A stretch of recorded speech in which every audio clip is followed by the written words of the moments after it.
guys, so ngayon ay papunta tayo sa isang evacuation center dito sa isang barangay malapit sa aming school kasi meron tayong dalang konting mga damit mula sa mga donation mula sa ating mga co-teachers and mga kaibigan.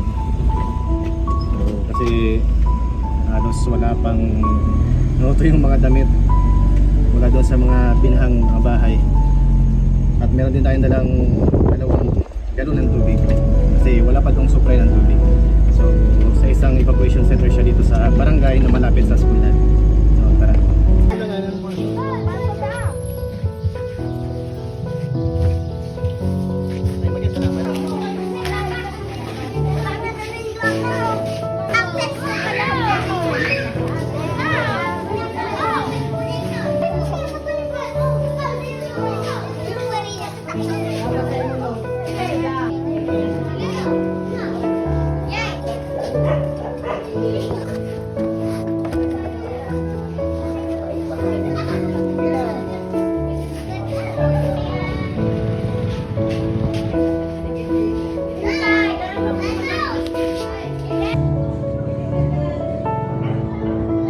Sige po, madumana po ako. Sige po, madumana po ako.